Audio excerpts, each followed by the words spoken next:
Good morning, coolest coast. It is time for Coffee with Kristin and Tina. Good morning, everyone. Welcome to this episode of Coffee with Kristin and Tina. We're your hosts. This is Kristin Odell of KLO. I'm Tina Prigge of Vagabond Creative Studio. Good morning, Kristin. So good to see you. Good morning. I missed you. Welcome back. Okay, you look amazing. You're literally glowing with like a sun-kissed tan. Was it good? It was so good. It was so good. We were in Punta Cana last week on vacation. Thank you for letting me be off. By the way, confession, I did have to look up where Punta Cana was. I knew in my mind, but I thought it was like southern Mexico. But you're really in the Dominican Republic, right? Yeah, Dominican Republic. And we learned while we were there that that is considered part of the Caribbean also. This was very much a social studies. Like the girls got to practice Spanish, which was really fun. We learned that there's a lot of French influence there, which I didn't know, but totally makes sense as we think about how people traveled and discovered the world, right? Hmm. And it's just sunny and fabulous there. So what you kind of did was this was a whole family trip that you took, We did. and you surprised the girls with it. They didn't know it was coming. Yeah, they did not know. They knew we had to get passports, but they didn't know where we were going until I think it was the Saturday. Like we left on Sunday to drive to Chicago. I think it was that Saturday night we finally told them. And did they know where Punta Cana was? Oh no, they had no idea. Their little minds are just, they don't, we've traveled quite a bit with them, a lot by car. So this was just like a totally different experience. Was this their first flight? No, not their first flight. Okay. But their first international flight, which, going through customs and getting their passport stamped and all that kind of stuff, like that's a different experience. So it was cool. Yeah, let's talk about that, like mom to moms even, because that's a big deal. It's a big deal getting a kid packed up to go even just across town. Even more of a big deal, like if you're going to Ohio or some other state. But to Yes. go internationally, that is like a level up. How do you prepare your kids for that experience? Because too, like there's no screwing around when you're in customs. There's no Right. like yucking it up or making jokes. Like Right. walk us through getting them bundled up and So, prepared. thankfully our kids, are in that 10 to kind of 14 range. So they can behave themselves when they need to, which is helpful. Beforehand, I always give the kids a packing list. So whether we're going camping or we're going to Florida or we're going to Punta Cana, they get a packing list and here's everything. And, I had kind of put on there, like put workout outfits on there, but not like cotton t-shirts, like tank tops. And they're like, why do we have to do this? Why can't we just pick, the usual grind? And I'm like, you just have to trust me. Because our suitcases were kind of packed like a week before because Grace was in Mary Poppins. So we had kind of packed ahead of time. And, we're not even in that season yet. So I think in their minds, it's like, yeah, but it's cold out here. And I don't know why you're making me pack like this. And we kind of just had to say, like, you have to trust us. Just do what we say and it's going to be okay. And so like when you're traveling to the airport, when you're on the flight, is there a lot of, are we there yet? Yeah. Or was it pretty exciting to be on that flight? It was super exciting. And we went down to Chicago on Sunday night because we flew direct from Midway right into Punta Cana, which awesome, right? Yeah. So we got to try this super cool, like Neapolitan pizza place in Chicago on Sunday night, which was just really fun. They get to try something different and be in just this really beautiful, cute little neighborhood. And then, yeah, the flight, we kind of had to explain to them, they're used to going through security. They understand that, but it's like, okay, you're going to have to go through like one or two more of those, but these are like, they're allowing you into that country. So you can't you need to just be quiet. They're going to probably call your name out. Cause we had 5 of our passports together and we would just kind of hand them the stack. So they're going to call your name off. You need to say, yes, that's me. And just answer their questions. But they did awesome. What was the weather like in Punta Cana? So good. So good. Sunny. Every morning we woke up, it was sunny and clear and beautiful. Like mornings, you could easily be on the beach or at the pool by like 8:00 in the morning and just get in some, I would call it safe sun time. And then obviously the peak of the day the sun gets pretty intense.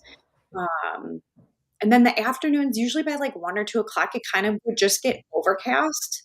Oh, But I mean, it's still like you're in the 80s. So it's not, you can still lay by the pool or be wet or, whatever. It doesn't matter.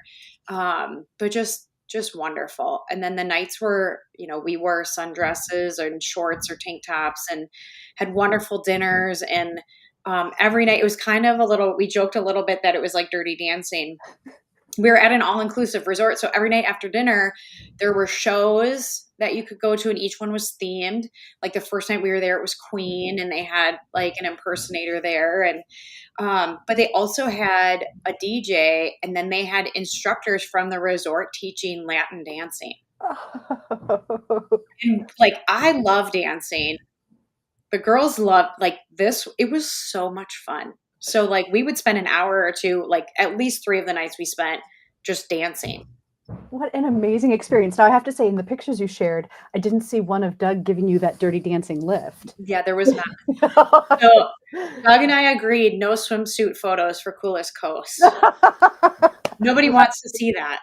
This is a family show. This is a family show. But, you did share some photos. I want to pull one up because I saw this one. I thought this was like the cover of a card or like a poster. It's just that idyllic. I know, isn't it? Look at that. I love that. Yeah, this is Nora and I just sitting down on these swings. We had seen these swings kind of earlier in the week, and I said to Doug, like, I want to go down there and swing. Like, it looks so beautiful. So is this picture posed, or were you guys just there and he snapped the picture? It was posed. It was posed a little bit, but I was like, I want to go swing. Like, it's too pretty not to go and swing on. Like, why wouldn't we want to do this? And clearly Nora's the only one that wanted to do it with me. The other girls are like, I don't want to go swing. But yeah, Nora and I went down there and just hung out and had this like super cute conversation. And we were kind of winding down our day, and like, who doesn't want to end their daytime day like that? Yeah, absolutely. I want to end every day like that. And I love your outfits too. The hat, so cute. Well, I'm in a little different spot with my hair, so I needed to do some different kind of head and skin protection this time than I normally would. You know what? With your short hair, was that perfect on this trip, like in that hot weather? Yeah, I mean, I don't really know if it was any different than, I have pretty short hair normally, but I definitely felt like I needed to protect my scalp a little bit more in the sun. And I was really thankful to like have that sun hat. I mean, it was awesome. It was awesome. Yeah. Cool. So I noticed you're like looking out at the ocean. Did you guys spot any marine life? So we actually, one of the days we did I'm going to call it a charter, but we weren't fishing.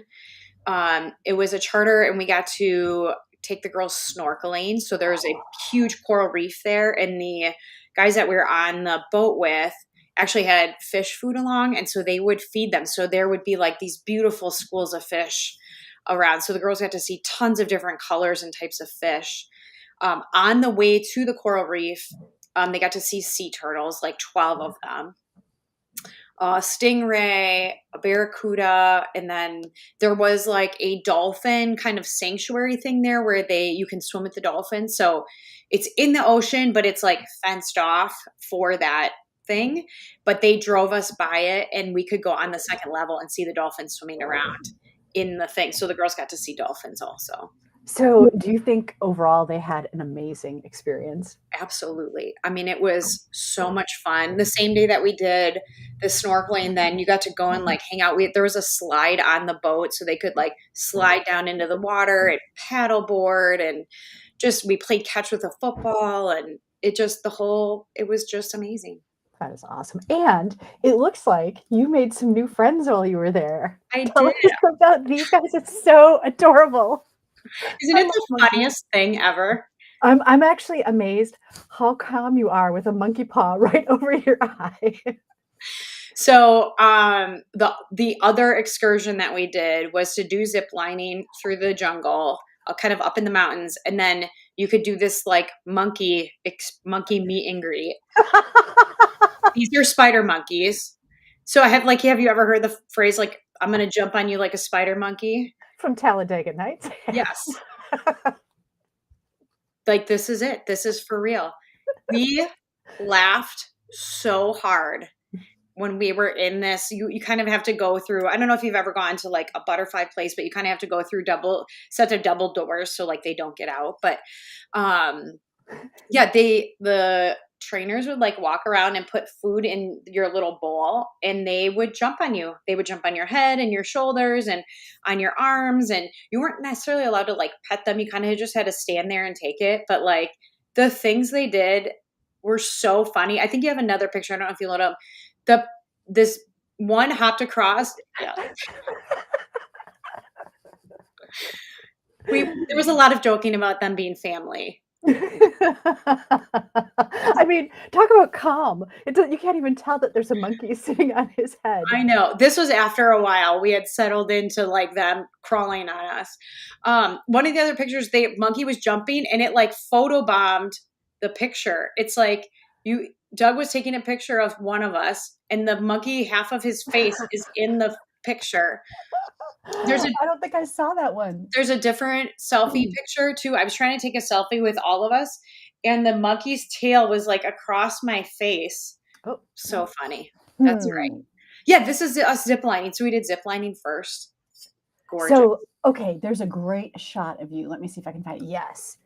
Oh my God, Kristin, that looks like so much fun. Isn't it beautiful? And you're smiling. You're not even screaming. Is that because you knew the camera was right there? We knew what runs the cameras were on, full disclosure.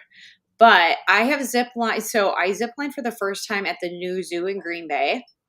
And so kind of like got my feet wet. That was like 5 years ago. And then we did ziplining in Florida over the Gators last year. And so that was like a good run. So this was kind of legit because there's no braking on these. If you see, I have a leather glove. And that leather glove had a piece of very hard leather in it. And you had to actually, if you were coming in kind of hot, you had to clamp down on the table and break into it. What? But it was a blast. It was beautiful. I mean, you can just see like the color variety. It was really beautiful. Yeah, you sent like beautiful shots of what's in bloom. Yeah, that's a hibiscus, pretty sure.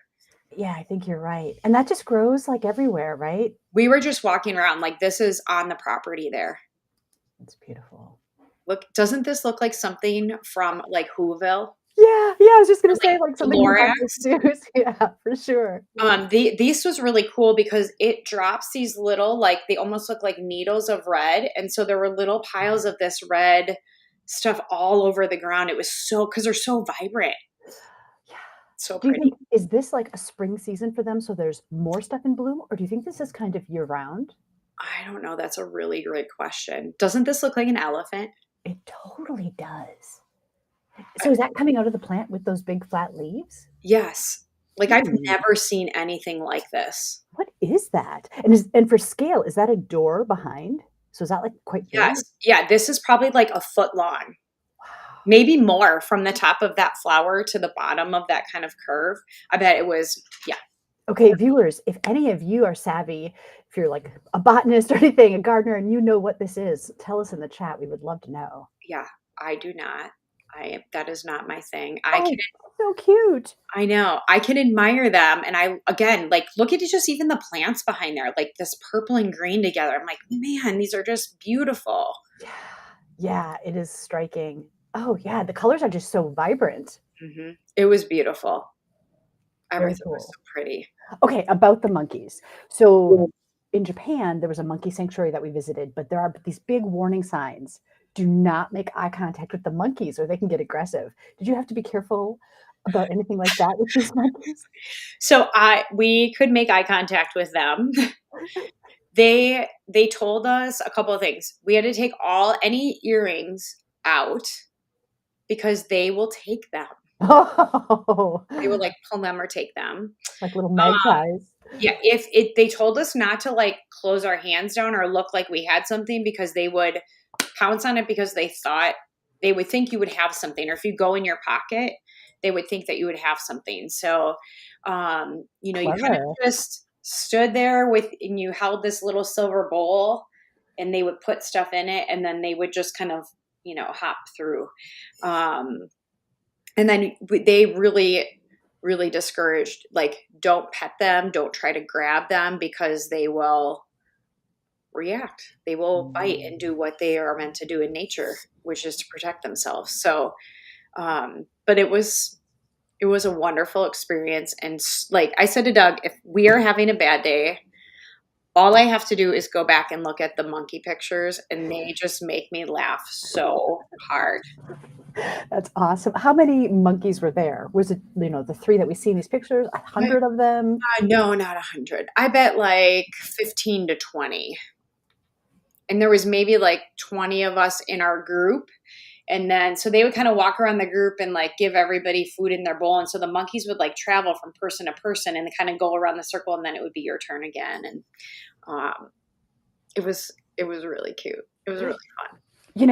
The way you describe, like, being able to refer back to those monkey pictures and it just resets, right? That's such a valuable, I guess, souvenir from taking a trip, right? From having that experience. Yeah. And, I think, so coming back, we had a bit of an airport experience. I don't know if you've ever had this. So when we got to the airport on Saturday to fly home, yeah, I agree, Mary. It is hard it was hard not to touch them because they are so cute. We got to the airport and all of the kiosks and the computers were down for Southwest.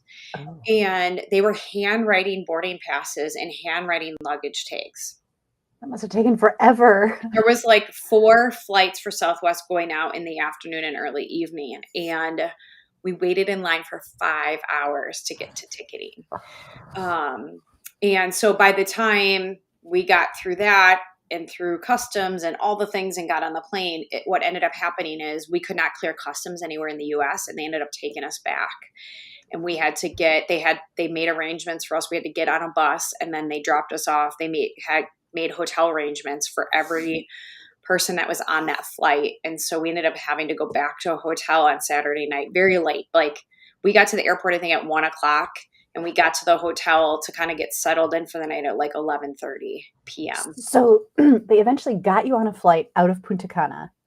And mid-flight, you got turned around and sent back to Punta We didn't Cana? even take off. We were still on the runway, which, if you can imagine, like, you've waited. We've been at the airport already like 9 hours. We're finally on the plane. We're going home. And then you're not. How did you know to even get to the airport with so much time to spare? Well, we just went ahead because, again, it's an international flight and we know there's extra steps. So I think our flight was at 3:45 and we got there around 1:00 because we really wanted to make sure we had enough time to do everything we needed to do. But there was no efficiency that was going to be able to happen. And so we spent the night in the hotel, and by 6:30 in the morning, we were back down at the registration station at the hotel that we were at and got a taxi back to the airport. And then on Sunday, thankfully, everything was up and running and we just were able to kind of cruise through. But it was a very interesting 24 hours. That's such a weird twist. So could U.S. Customs not process you guys because they had handwritten everything? So it like wasn't in the system? No. So by the time we got on the plane, Customs at Midway was closed. So they were trying to make arrangements for us to go through customs in Atlanta. So we were going to land in Atlanta, clear customs, pick up your bags, go back through security, and then we were going to take off again to fly to Midway. And just by the time all of that happened, it was not going to happen. It couldn't happen. So Midway is an international airport. I didn't realize they had customs there. That's good to know. It is. And then when we got back on Sunday, it was amazing. We walked through.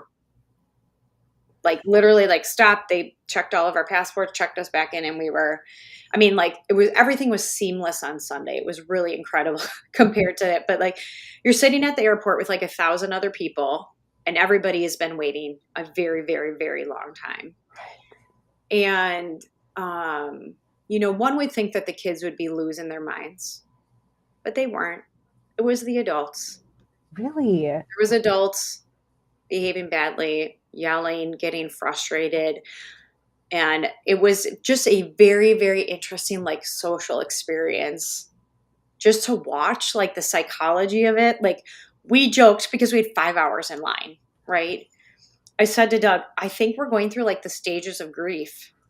Of leaving. as we're standing in line, not from leaving vacation, but just like, oh, we're really going to be in this line a long time.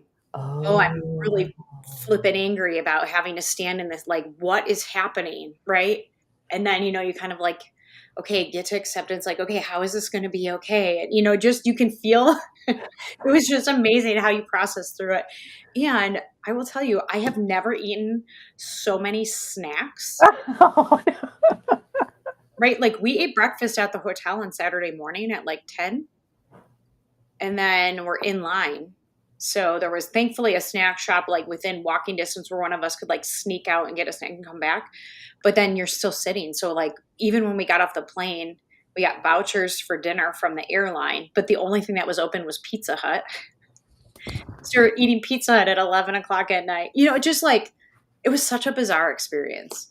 That's such a good point though, right? Like when a person embarks on a journey, you have to be prepared for the unexpected, the 100%. unknown, the, you know, wild ball like obstacle that comes up. And then that is all part of it, right? Like you guys will always have that story now, even though it was so tough at the time. Right. Well, and the other thing that was really cool is like, so on Sunday when the flight finally took off to come back, like everybody was cheering on the plane, like, woo. We had the same flight crew as we had with us on Saturday, like, so again, okay, we've gone through something hard together. We're finally having success and like people celebrate like we've known each other. Like we have all of this in common now. It's just interesting how people bond in Right. difficult situations. Right.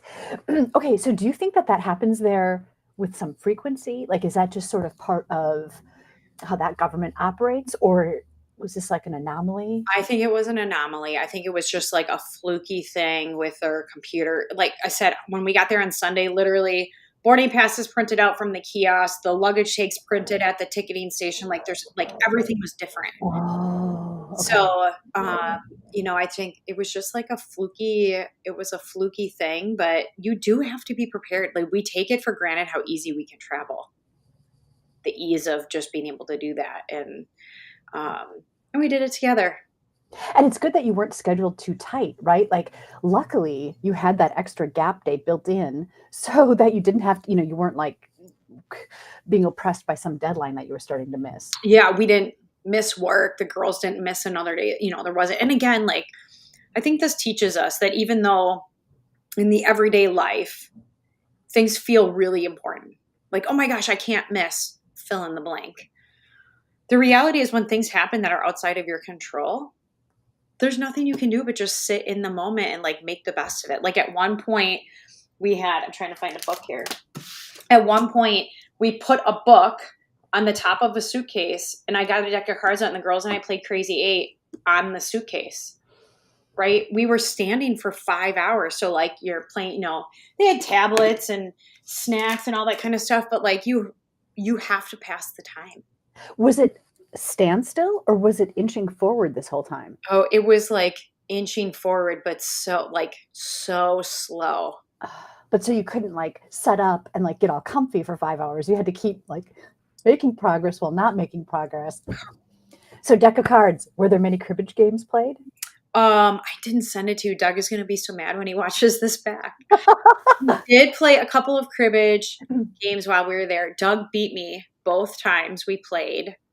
So now the scoreboard on his app is not positive in my direction, but yeah, we did. It is just fun, like on Saturday when we were kind of setting up waiting for our ride back to the airport, we had 30 minutes or 40 minutes and we just set up camp and played under these big, beautiful fans in the shade. And why not? Yeah. And it makes the time go fast. It's enjoyable. Speaking of cribbage, I just have to send a quick shout out to my dad. He Aww, turned 80, so we just celebrated his birthday and we played some cribbage. he's so cute. Thanks. So cute. Yeah, so you guys did wine bar to celebrate. Yeah, he said it was the best steak he's eaten in Manitowoc County. So that's I love that. Yeah, Doug has had that meal that he enjoyed for his birthday, and it was very, very good. Nice. if I'm remembering correctly, there was bacon wrapped green beans on there. Yes. I Yeah, had that that. didn't come with my meal, but I was, like, looking at his plate. Oh yeah. What's the best thing you ate in Punta Cana? Ooh, this is really tough. So we really tried hard to do different meals and really encourage the girls to try some different things. Like, so we had an all-inclusive resort. Like the girls ate donuts and blender NA drinks and, like literally all week. They probably had dessert at every meal. Kudos to them. Oh man. One of the nights I had for an appetizer, it was like a little like shell-shaped dish, and it had scallops and shrimp in like a bechamel sauce with cheese over the top, and it was baked in the oven. Oh my god, that sounds so good. That was really delicious. One of Especially the especially because you're right there on the ocean. So oh this isn't, like, frozen and, like, flown anywhere. It was yeah. probably fished right out of the ocean. I mean, I hope so. I can't really say yes for sure. It was local, but it was very, very good. We at that same night we were at like the French restaurant. We got to order off the menu. I had an incredible, it was called Chocolate Duo, this credible layered fancy little dessert. It was like a little rectangle on the plate, but it was so delicious. You might have a picture of that one. I can't remember. I um, don't have any food pictures. I I thought had you were doing that to be kind, so I was, like, not licking the I'll, screen. I'll try harder.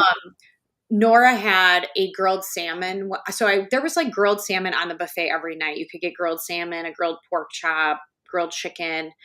The grilled salmon there was very good, but she had it at one of the restaurants, and I thought that was really, really delicious. Just the herbs and the seasoning on it was wonderful. Um, Man, sometimes the meals, like one morning, Doug and I snuck out and grabbed breakfast at this. It was like a seaside. It was like the steakhouse on the property, but it was seaside. It had these beautiful straw roof over it, and it was shaded with fans. But we went down there for breakfast. They offered 3 meals, and so we sat literally right on like beach view in the morning and just had breakfast. And like I had yogurt and fruit, like nothing fancy that morning, but just like it felt so Mm. vacation. Yeah, and was there so much fresh fruit too, considering the location? Yes. Yeah, and we ate, so we tried passion fruit for the Oh, first time, which is like the nature's version of warheads. it's like sweet and sour? It is super, like when you bite into the seeds, it's kind of like Pop Rocks and a warhead all together, very sour and tart. Um, I have to look it up. We tried a cantaloupe that was very orange on the inside. I don't know what it was. I have to look that up. Um, a lot of mango. Mango is good. Watermelon. Yum. Interesting. Not a lot of berries. We didn't see a lot of berries while we were there, but yeah, apples, bananas, a lot of pineapple. It Mm. was and plums. Plums. Oh, interesting. Yeah, and plums. We had this delicious salad one night. It was like mixed greens, plums, brie cheese, and slivered almonds. Oh, that sounds awesome. Yeah, I told Doug, I'm like, I can make that at home. Like it was so good. Hey, so go back to passion fruit. I can't picture what a passion fruit looks like. Well, so it like size of the mango. That feels like a song. Size of a mango, quartered. So they're like these little like scoops, kind of like a watermelon slice would be. And then you just take a spoon and you like scoop it out and eat it. Almost like pomegranate seeds. Oh, So there's fruit, there's like meat of the fruit and seeds, and you eat it all. what color is it? It is kind of orange and green. I'll find a Oh, picture. I'll send it to you for next week. So, okay. like, we encouraged the girls to try that. Grace tried duck at dinner one night. Trying to think what else. I'm not being very creative right now, but a lot of the traditional Dominican breakfast is fried cheese, fried salami, and fresh fruit. Ooh. So, and I can't bring myself to eat fried cheese and fried salami in the morning. Like I wanted to be like, yes, I'm going to do the traditional breakfast, but I couldn't. It's too heavy for me. I mean, I suppose salami would kind of equate to bacon. Or fried summer sausage for locals. Right. Fried cheese, how did that work? It's like Ryan's on York, the triangles. If you Oh, get the fried cheese there, it's a triangle with raspberry jelly. mm. It looks the same. So does it have, like, a little breading on? Kind of, yeah, it felt Mm, floured maybe. yum. Very light. We did try it other times of the day, just not first thing in the morning. What an amazing experience. I think it's so important to travel, just to get outside of the place that a person lives, whether it's, in the state, but just further away, but to have that international experience. So good for the girls to get that broadened world perspective. Absolutely. And like the nationalities and the languages. So we heard Spanish, French, Portuguese all while we were there. And some of the place, like the ziplining place, they would take people who spoke French and they would take them in a group and speak French to them. And then they would take another group and it was incredible to me. They are multilinguists there. It's so incredible, like to me to think about. And that's like part of their schooling and education is like you must learn English, Spanish, and French. Like that's just what they do. And I think it was amazing. Yeah, cool. Well, Kristen, welcome back. I'm so glad that you had an incredible adventure. Thank you for telling us about your journey. And I can't believe the time is already over. I know. Thank you for just letting me chat the whole time about our trip, but it was really fabulous. And thank you, Mary. I heard Mary was on the show last week and got to talk a little bit about what she does. And so thanks for filling in for me. Super cool. All right, everybody, thanks for joining us for this episode of Coffee with Kristin and Tina. We're your hosts, Kristin Odell of KLO. I'm Tina Prigge of Vagabond Creative Studio. We're signing off. We'll see you next time. Bye, guys.